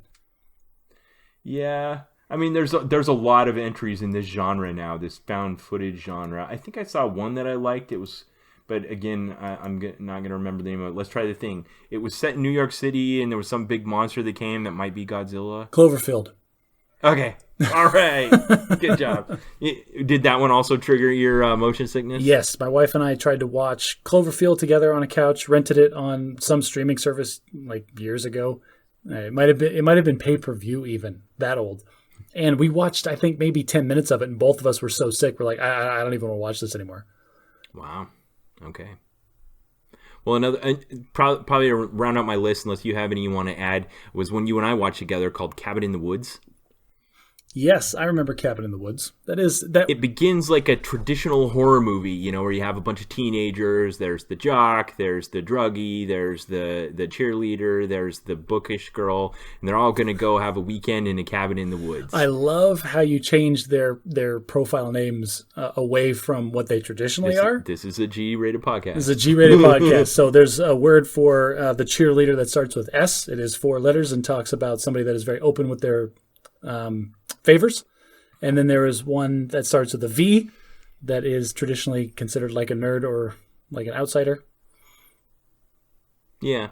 So, they go to this cabin in the woods, they go down in the basement, and there's all these like forbidden artifacts. There's like a book that looks like it's bound in human skin, and some box with intricate scroll work, and a creepy looking doll and stuff. And up to this point in the movie, you feel like you know exactly what's going on. You've seen this. If you have ever watched any horror movie, you feel like you've seen this 100 times before. And then the whole movie throws everything on its ear, and it gets all of its mileage out of our expectations versus breaking the rules. Yeah, and at that point, the whole rest of the movie is, I'm not going to call it a flimsy plot. It is an interesting horror plot that is built around the idea that horror movies are the way they are for reasons. Right. But it's examining... Why are we spoiling Game of Thrones, Captain America, and Star Wars, but we're not spoiling Cabin in the Woods? Yeah, what are we doing this for? Okay, listen, so we're spoiling it. Yeah, we're spoiling it. Basically what happens is then they cut, like they're in the basement looking at these forbidden artifacts, and they cut to this control room full of guys in suits and ties, like, oh, which one are they going to pick? And they've got like a bet. They're all watching this like it's on hidden cameras. Yeah, it's like a big, like, giant operations center with a big old video wall, and they're watching these kids on hidden cameras, and they're taking bets in the back of which one they're going to pick. And basically, whichever one they pick is going to determine the random monster that they have in a box in a back room somewhere that they're going to put on an elevator and like release and unleash onto these poor kids to kill them. Who are actually going to die, but it turns out that they are human sacrifices to keep back some unworldly evil that demands blood and then therefore will remain dormant. Not only demands blood, but demands blood in a very tropish horror movie sacrificial way. It's like, oh, it has to be these 6 types of people: the jock, the stoner, the nerd, the cheerleader, and the bookish girl. You forget, that's just for the American version. Oh, right. Every culture has their own version, and then it's different. In Japan, it was like the Ring style thing with the creepy, like person floating and a group of school kids standing around chanting, and every culture on Earth had their own version. Now, I will tell you, Ben, I hate horror movies. Hate them. I will not watch a horror movie willingly. I won't. And you turn on Cabin in the Woods, and I remember this scenario because we were playing board games and you like put it on in the background. I was like, okay, well, I don't have to look directly at it. I won't have to listen to it. I can ignore it if I can. But then it turned out like that twist was interesting enough that it wasn't really a horror movie for me anymore. It was more just kind of like a sci-fi monster movie, which that might seem like a fine line to cross, but one freaks me the crap out and I can't sleep at night, and the other's just interesting to think about. Yeah. That was my list of movies. I did some research online of these kinds of things that break rules, that have a reason, that make it feel natural and stuff. But then it went in back to like these art film school kind of movies, like black and white movies from the 40s and stuff. And I get it, why they were important at the time, but it's not interesting to talk about on a podcast. No, actually you bring up a good point. What is interesting about breaking the rules in traditional media like this is that when it's done well, it's held up as this exemplar of filmmaking. Like, oh, look at this movie that broke the rules. It's so amazing and good, and you should totally see it. Game of Thrones is held up as like, this has got to be some of the best television that has ever existed because it subverts all your expectations, breaks all these rules, and does all these things you're not expecting it to, and keeps you guessing and so enthralled at the edge of your seat. But when a film does it badly, or when a TV show does it badly, it's such a flop and such a letdown, and like you just start, you do that thing where you yell at the screen like, oh, that's ridiculous, and you change the channel, and it's just utterly forgettable. But it goes by these things. Sometimes if you're breaking the rules just to break the rules, or if it doesn't feel natural, or if there's no reason to do it, or if it's a load-bearing wall, then it doesn't work. We can go back to season 7 of freaking Game of Thrones, where Jon Snow was killed and then brought back to life, and then for some reason got stranded in some zombie apocalypse by himself. Everyone else somehow escaped, and he was there on a frozen lake by himself fighting a horde of zombies, and then wearing full plate mail, sank into the frozen lake, and that's the scene that we see him. He's sinking, and like that's it, he's dead. There's no way out of this. Like, he's surrounded by zombies, he's sinking to the bottom of a frozen lake, and somehow he still got saved by the freaking dragon lady person. That's when I completely gave up. I'm like, so Jon Snow is just immortal now because the plot is just not going to let him die. It's like the writers wanted to take back what George R.R. Martin had done, making it more realistic by not having protected characters. Well, they didn't. They wanted to have that same tension because, like, oh, Jon Snow almost died, or this part, like, we all love this character and we don't want this character to die. But it's like they wanted to pull that tension out of us, but they didn't. They didn't have the guts to pull the trigger and actually kill him off because they wanted to keep him because everybody loves him so much.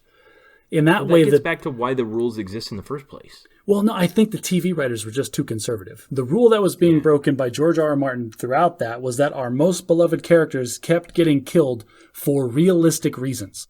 And then when it switched over and went away from the books, we went to TV rules where, like, they tried to have their cake and eat it too. They tried to create the situation and get the same emotional content as if they had killed the main character without killing the main character, which completely undercut the entire scene, at least for me. Well, the difference between something like Magic the Gathering, where the rules are controlled by a group that's homogenous, they're all fall under the same corporate structure and have a hierarchy, as opposed to something like filmmaking, is that there's more of like a zeitgeist about it, where maybe somebody breaks a rule and everyone just kind of observes it and it becomes part of the collective thinking.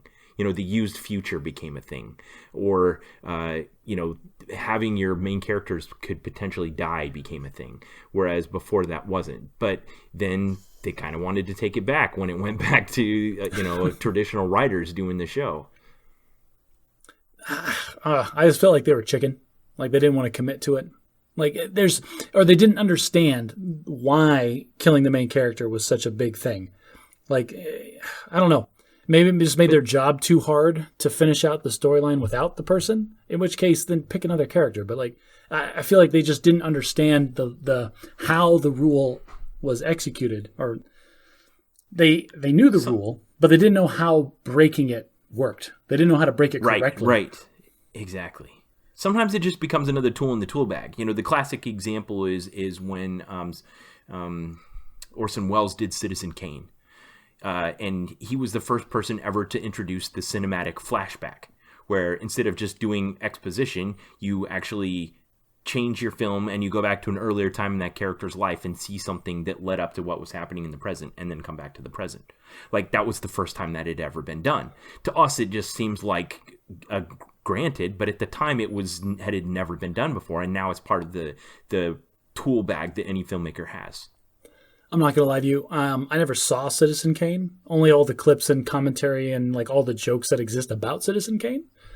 Yeah. Like, I like to think personally that like, what is he? The movie starts him on his deathbed and he says Rosebud and then dies, right? Right. In my mind, I like to think that he was struggling trying to remember the name of that stupid sled for like a couple of weeks. And like the last thought that he had was, I got it, Rosebud. And then he died. You know more about it than I do. I haven't seen it either. Why do you keep bringing up things that you haven't seen? Man, there's not that many. Nobody's gonna believe us when we talk about stuff if we haven't seen these movies, Ben. Well, let's talk about some ones that have seen. So another one that to move out of film and into the small screen is cartoons that weren't designed primarily for children. I remember when The Simpsons first came out, and it was really considered edgy and kind of surprising, and it really went against a lot of people, especially my parents. I remember it being absolutely forbidden in my house. My dad's standard line was, "We don't watch The Simpsons." That's really funny because the first time that happened to me was when South Park came out. I remember I was a teenager, like having to babysit for some neighbors' kids, and like they were young kids, so they went to bed early, and the parents were out for very, very late, but they had cable. And I saw South Park for the first time, and that blew me away. That was awesome. I bet it did.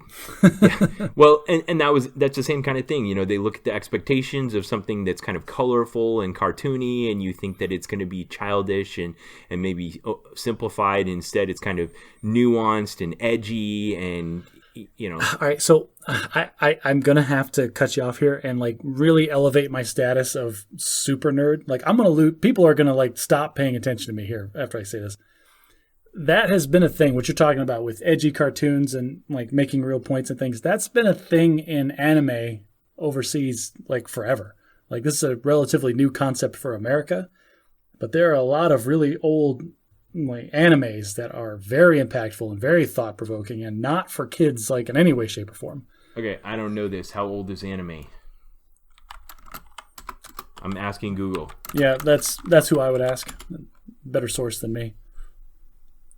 The earliest examples of Japanese animation can be traced back to 1917. The defining characteristics of the anime art style we know today first emerged in the 60s. Okay, but what you were talking about, you remember in your lifetime The Simpsons came out, and that was like the first like edgy, like adult-oriented cartoon. I mean, shows like Family Guy owe their origin to The Simpsons mostly, yeah. But you can look. There's huge catalogs of adult-oriented anime. I'm not talking like porn. I'm talking like highbrow, like intellectual style anime shows that existed like a decade at least before that. Like one of my favorite examples when people say like, "Oh, anime is just like cartoons," right? I'm like, all right, go watch like 3 episodes of Ghost in the Shell, and you need you need to have taken some college classes in political science to even understand a couple of the episodes of Ghost in the Shell, because they're talking about like economics and like trade deals between countries and things. And a lot of times, like I'm like, this is super interesting because it's got robots that fight. But some of these episodes, I just think your eyes just glaze over.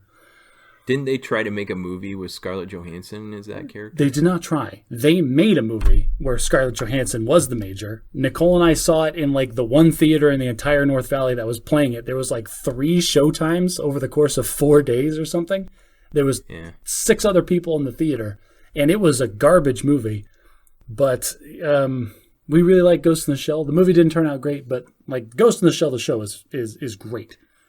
So another film that's kind of teetering on the another intellectual property that's kind of teetering on the edge of this that came to mind was Firefly. Now, Firefly is a good example of one that was kind of breaking the rules, and maybe that's why it wasn't able to catch on while it was still in the window of opportunity, while it was in active production and it hadn't gathered an audience yet. It's since become a cult classic and it has a big following and stuff. But during that traditional TV production window, it broke too many rules, I think, and failed to catch on. Honestly, I really feel like Firefly was before its time, because anybody that has listeners, if you have not seen Firefly, you owe it to yourself and your family. Well, maybe not your family, you and your spouse. Agreed. Go watch a couple episodes of Firefly because there's only like 12, aren't there? Yeah, there's only one season. Yeah, there's one. Watch them all. I will say 1 or 2 episodes because I'm not going to get you that hardcore into it. But it's just before it's time. You will watch that show and you will go, this could be on any streaming service right now and it would be doing great. And you would be right. The problem was it came out on Fox on prime time, like on Thursdays or something, and it didn't catch on hard enough or fast enough for them to continue going with the show. Yeah, it was a space drama. What rules did it break? Here's what I'm trying to get at is, this I think successfully broke some rules, but it didn't successfully do it in that I don't know which of these 5 rules did it not follow. There should be a rule to breaking it. So one of the rules it broke is that it was set in space. It was the used future, but there were no aliens. Like, it was humans colonizing the galaxy, but they had not yet come across any alien life. Well, it's a space western because the guy is wearing a duster, and at one point they're hauling cattle in their spaceship from one planet to the next. Yeah. So the Old West, so the space becomes the Old West. Yes, but the biggest difference between that show and like all the other shows that exist out there is like whenever you sit down and watch a show, like you may not know consciously, but it's going to follow certain rules. And just like Game of Thrones, this show broke all of the rules, and it was just very, very real. Like our main protagonist is very much an outlaw and is okay with it and is okay doing all the things breaking the laws. Like, he's not a good guy. He's never said he's the good guy. My favorite example was when he had, I don't even remember, like they were trying to return. Like they accepted to do some crime job. And it's like they got and they didn't do it. They decided like it was against, like, oh, this is actually really, really wrong and we don't want to do this. So they were trying to give the money back. And they had the henchman from the guy that had paid them. That's the same example I was thinking. Oh, it's the best example. And they had the guy, like, they were fighting at first, but then they won, and they got him, like, tied up, and he's got him, like, with his hands cuffed behind his back. It's like, okay, listen, here's all the money that the guy paid us. We're going to give it back to you. We don't want to do this job. We're square. No harm, no foul. And then the henchman goes into this long tirade about how we're going to hunt you down and kill you. You can't do this to us. You have no idea who you're messing with. And our protagonist just like, well, okay. And then Spartan kicks him into the intake of his spaceship engine. And like the guy gets sucked into the engine. And like guts or something presumably come flying out the other side. And they bring the next henchman and put him down in front of him again. He goes, here's the box. He just turns to the next henchman and gives him the same speech. Yeah, and the henchman cuts him off. He's like, oh yeah, no, square, totally square. Money back, no I'll problems. Go tell him. Yeah. Yeah, that's exactly the example I thought of. So people, the Bad at Magic podcast endorses Firefly. Find it however you need to and take a look. They made 12 great episodes and a fantastic. And I don't know how the magic happened. And they also made a feature length film, but they're all great. There's a huge story about the like their cult following like rose up en masse. And like the brown coats. Yeah, they charged like the movie studio and like demanded that this script get made into a movie. Well, good for those guys. So, I thought about rules that were broken in film and in TV and those kinds of things. And I started thinking of other examples, of things that happen in the world that kind of change the way that we do things because they have a reason, they identify a rule that can be broken that will feel natural to people. And it's not a load-bearing rule and it turns out to be good. The classic example is like Netflix over Blockbuster Video. There was a time, even if this is before your time, Josh, and you've joked about this before on the podcast, there was a time like they depict in Captain Marvel where Blockbuster felt like the only way you were ever going to consume second-run media forever. I am not as old as you, but I am old enough to remember being sent to the Blockbuster with my newly minted driver's license and be like, go get the new movie that came out this week. We're going to watch it tonight. And like you had to go to the Blockbuster and hope they still had a copy and then rent it and then bring it back. And you had like a day to bring it. Like you had to take it back the next day probably. Yeah, and it was a tyranny. There was these oppressive late fees and the fact that you might go there and not get the one you wanted. And the prices kept going up and just and on and on and on. But it felt inevitable. It just felt like this 800-pound gorilla that was insurmountable. And then Netflix comes along and just starts sending out DVDs by mail. And then they start making offerings on the internet. And then I remember I was in your house, like in Langley, Virginia, because we both had Netflix. And like we would just, I had the plan where I could have 2 DVDs at a time and I would send them back. And then we were in your house and you were like, oh, I'm going to pull up this movie. And you pulled up the Netflix website. I'm like, what are you doing? Like, oh, you can watch the movie like on the internet now. and I remember saying like, that's never going to work. Like we just don't have the bandwidth for this. And at the time we really kind of didn't because it was terrible. Like it was compressed, like tiny standard def. It wasn't even, like, it was like not even 720. It was really bad. But I'll tell you what, if you had told me then that was going to be the wave of the future, I would not have believed you. Well, at the time, the entire business model for a big company like Blockbuster was based around the fact that, it was based around the late fees and the scarcity and all those kinds of things. And Netflix threw all that on its ear. All of a sudden, you would just, if you wanted a movie, you picked it and you got it. And there were no late fees. And those were 2 rules that actually turned out to not be load-bearing walls that they thought were. And it changed everything. Yeah. I mean, yeah, good on Netflix for figuring that out. So another example, and not quite as omnipresent that I thought of, was I remember when Swiffers were new. Basically, you're talking about those little duster things, right? Yeah, those little duster things. Like it's just basically a paper towel that's a little fancier. But people forget that there was a time where the rule was that kitchen cleaning implements are reusable. Like, the mop was as old as time immemorial. There was no... you didn't question the mop and the broom. We have dug up the remains of ancient civilizations, and we have found mops. And brooms and rags. And and Swiffer opened up this whole new segment of the home care market where you dispose of all those things. It's a disposable mop, it's a disposable broom, it's a disposable rag. It was not a load-bearing wall. It was...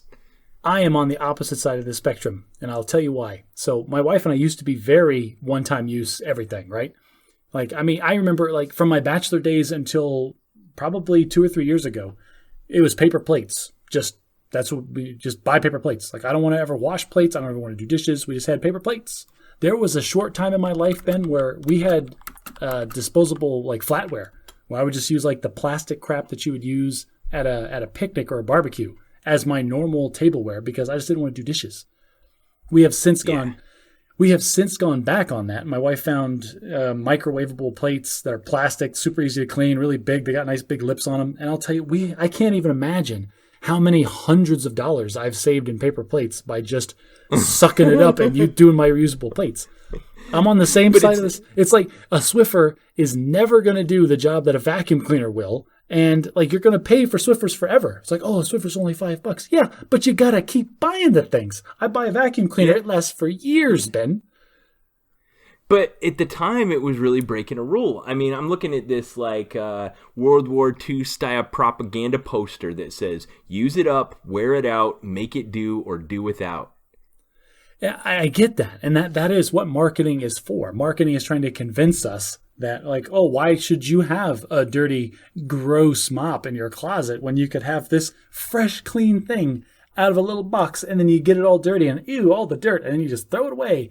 But that feeds into our consumer society of just using stuff up and throwing it away to continue and propagate the cycle of giving people our money. Okay, well, that felt like an example to me of this thing. No. This questioning the rules, breaking the rules. This is absolutely a great example of that. I'm just on the other side where I think this is a rule that we should re-implement. Like, no, we need make the mop great again, Ben. We need to bring that back into people's houses.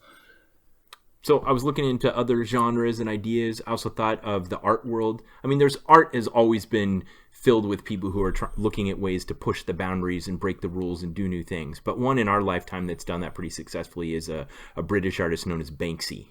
I assume you're aware of him in the zeitgeist. I am very aware of Banksy. I'm very aware. I was aware of him in the way that you're thinking of, where you just kind of know the name and like, oh, he's that guy that does paintings on walls sometimes, whatever. He became very prominent in my mind when he did that painting that he auctioned off That was fairly recently. What a great stunt that was. Oh, that was fantastic. Like I read all about it was breaking the rules. Yes. And so for people that don't know what we're talking about, did we talk about this on the podcast? No, we have not. He had this, so he has one piece of art that it was very iconic that he did on a wall years and years ago. And it's this black and white little girl in a dress that's holding a balloon, and the balloon is color, and it's a red balloon. And it's just very iconic and pretty, and like people have said lots of things about it, very artsy. I'm sure you can analyze it to death. Well, he did like a print of it. Like he painted it on like a canvas and put it in this big, nice, super fancy frame, like an old Gothic style frame that you would see in a castle, really gold thick border with a thick glass on the front. Oh yeah, like huge giant thing. And they auctioned it off. No one questioned the frame. It just looked like a regular. Yeah, it was an audacious, gaudy frame, but it kind of fed into his kind of shtick anyway, because it was a very simple piece of art in this giant, gaudy frame. And so that can, like, art critics, that's a total statement in and of itself, and let's analyze the crap out of that. Well, then they auctioned the thing off at, was it Christie's or something? Doesn't matter. They auctioned off at some auction house. One of those big top tier auction houses. People were bidding multi-million dollars on this stupid thing. They were live streaming this thing on the internet. It was that big. And like the final bid came in, and it was over $1 million, right? Yeah. Yeah. So I'll post a link to what happened in the story in the show notes. Oh, I'm not supposed to spoil it now? No, go ahead. Tell what happened. So this is what was so awesome about it. Like, as soon as they said, all right, sold to whoever for whatever, and they hit the gavel, the frame started emitting this klaxon noise. Rant, rant, rant. And then built into the frame of this painting was a shredder. And the painting was forced through the shredder at the bottom of the frame. And it came out the bottom of the frame in strips. Yes, and it was just garbage and worthless at that point. And that was... Except it wasn't. Except it wasn't, because immediately after that happened, there was this huge controversy of is the entire auction thrown out? Is the art worth even more now? Should they auction it off again? And it was way more notorious. Way more, but honestly, I thought it was just the best stunt, prank ever. It's haha, you just paid $1 million for strips of paper. He really one-upped himself there, because he'd kind of made a name for himself breaking the rules, and there he did it in a way that no one anticipated, even though, that was great. Oh, so cool. I remember seeing the video of it, a guy in the back of the auction house, just some cameraman with the forethought to holy crap, and then swung his phone over to the painting as it's being live shredded. Yeah. So awesome.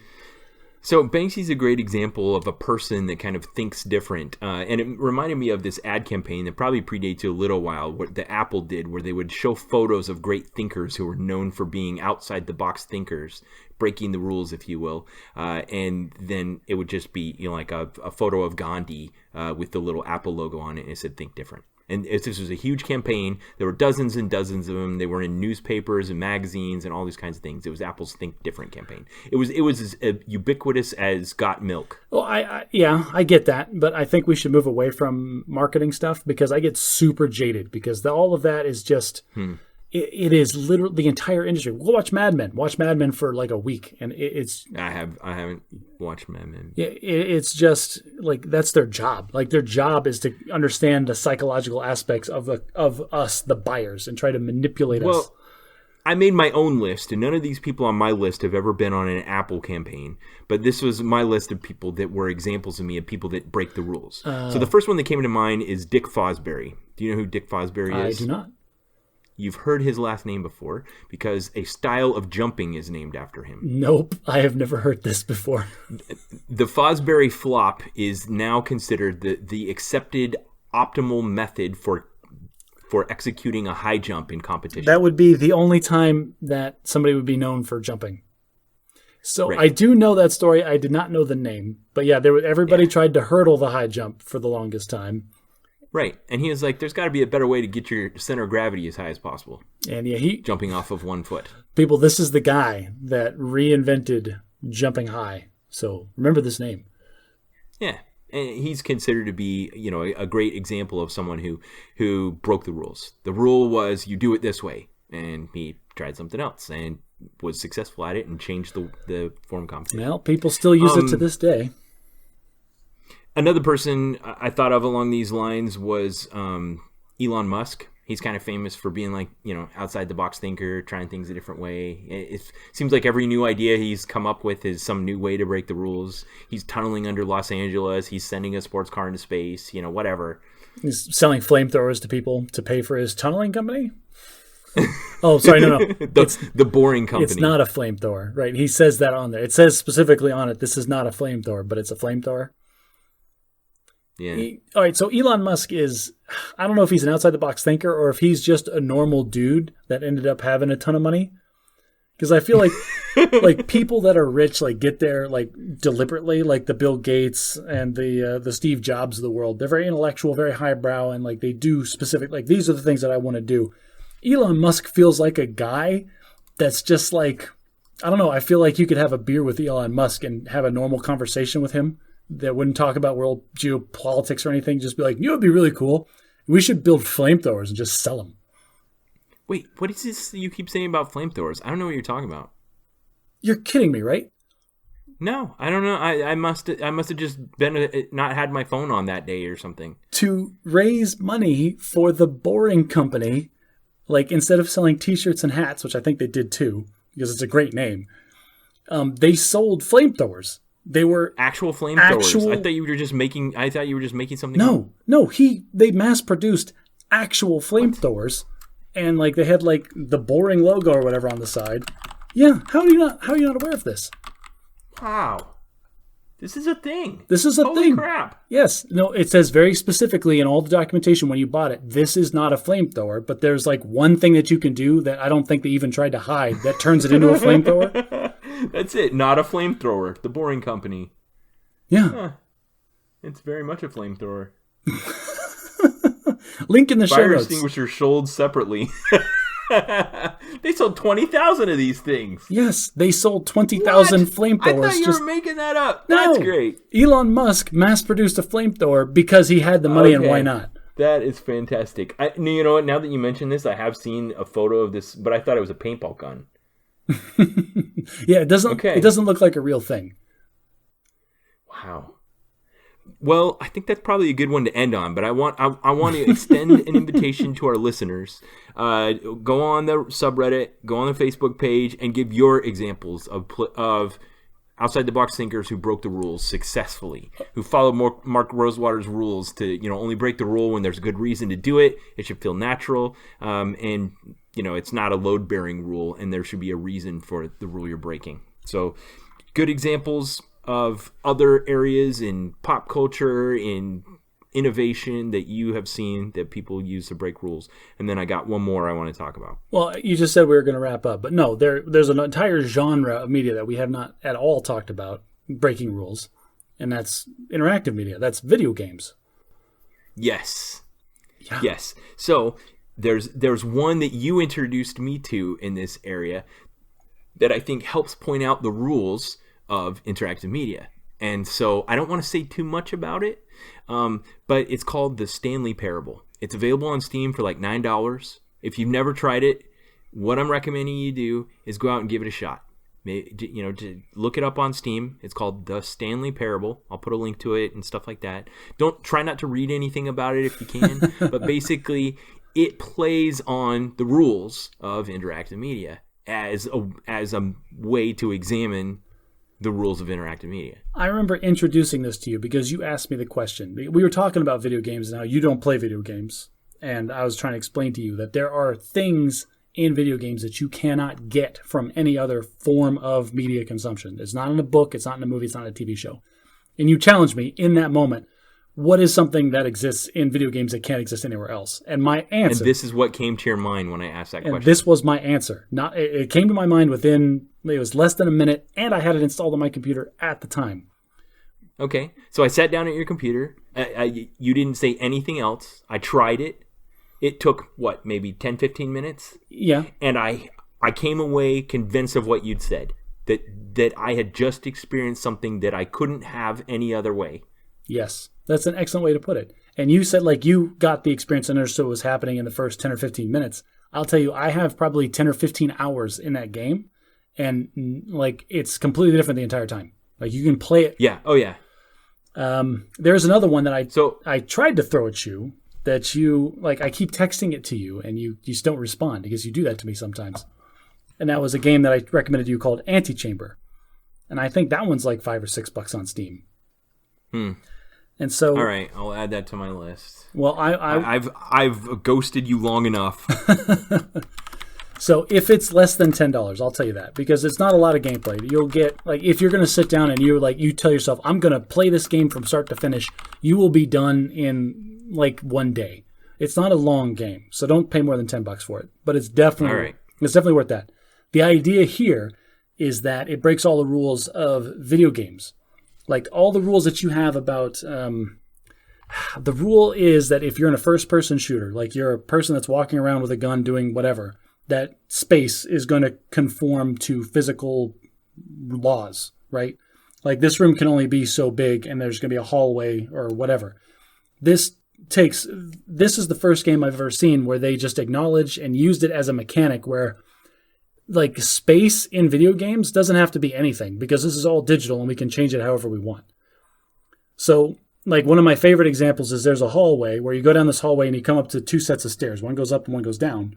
And if you go up the stairs or down the stairs, it does not matter. It takes you to an identical hallway that leads you down to a set of stairs, one that goes up and one that goes down. And I frustrated myself by going up or down these stairs for 20 minutes. Like, oh, okay, maybe I'll just go all down. Maybe it'll change. Or, okay, maybe I'll go all up. Maybe it'll change. The trick was you were supposed to turn around and go back the way you came because the hallway, as soon as you turn around, is completely different from the hallway that you just walked down. So that's just one. Yeah, I don't know. That feels like it's not keeping to what we've said are these rules of doing it. Like, if you break a rule, you got to have a reason for doing it. This might just fall then into the category of they're exploring the concept of, like, subverting your expectations of what physical space is supposed to be. Because that's just one of like a dozen examples of how they manipulate your understanding of how just like walking around a room works. So the Angry Video Game Nerd does this better than I ever could. I don't know if you've watched any of his videos on YouTube. But he'll go back and explore old games that have these kinds of flaws in them. Like, an old Atari role-playing game where the only way to, like, figure out the puzzle was you had to go into a room and touch a blank spot on a wall in a room, and there was no way you could have known that was there, and otherwise you're just stuck and frustrated. Like, there are so many of those, and like, so depending on the type of person you are, they're either like incredibly frustrating or super awesome. There was an old game. One of the Metal Gear Solid games was notorious for this. Like, it's a cult legend for doing these weird things to you. For example, there was one boss, like the whole shtick of the boss was that he's telepathic and can read your mind. And one of the things that he did is that the program of the game would read the saved games on your whatever card was plugged into your console at the time. And he would start talking to you, the player, through the screen, like, oh, I see you like to play Crash Bandicoot, huh? And just blow your mind, like, how does this video game know what I like to play? And like everything that you did, he would anticipate and just kill you almost instantly. You had to plug the controller into the number 2 player slot. Like, when you had to start the fight and then unplug your controller and plug it into the other controller slot on the video game cartridge, and then he couldn't read your mind anymore. Huh. Yeah, stuff like that. And that's great and clever if you know it, but if you don't, you just spend a lot of time trying it and getting frustrated because you can never win. And that's the thing. Like, that happened in a time before the internet was a huge thing. So that's a great example of a rule that was broken. The rule that was broken is you always play with your controller plugged into the first player port. And they broke the rule of saying in order to beat this next part, you have to have your controller plugged in the other player port. But there's no reason why you would have suspected that particular rule needed to be broken to be successful. Yeah, there was. People that played the game back in the day, tell me if I'm wrong, but I don't think there was any clear way of knowing that was what you had to do. Yeah, I felt like that about Ready Player One. That's another example of where you kind of had to break the rules in order to win. The book of the movie. It existed in both in equal measures. I liked that movie, but only because it was a huge nostalgia trip for all the different like intellectual properties that existed in it. Yeah. Like the plot line is a very tween novel plot line, but it was good. I liked it. All right, you ready to wrap this up? I don't know. Are we? Sure. Let's wrap it up. All right. So, listeners, if you've got some other ideas of successful rule breaking that you'd like to share with us, go on Reddit or Facebook and share. If you're up to the challenge, install the Stanley Parable and give it a shot. Next time, Josh and I will talk in a bit more detail about the Stanley Parable and some experiences we've had with it. If you haven't yet, go ahead and like our Facebook page. Give us a rating on your favorite podcast player so that other people can find out about the podcast. And I want to give a big shout out to our Patreon supporters. About 10% of our listeners have gone on to patreon.com/badatmagic and have pitched in to support the show. We appreciate you guys. Thank you very much for being supporters of the show. And as always, thanks for listening to the Bat at Magic podcast. If you like the podcast, you like what we do, tell your friends, spread the word, join the community, talk to us. We didn't talk at all today about the Bat of Magic Fitness Challenge that's going on. In these crazy times where we're all locked into our houses, it's really easy to get fat and lazy. I have gained weight this last week because of all the sitting in my chair that I've had to do. Oh. So yeah, jump onto the batatmagic.live website, join the fitness challenge, completely anonymous, and there might be prizes at the end.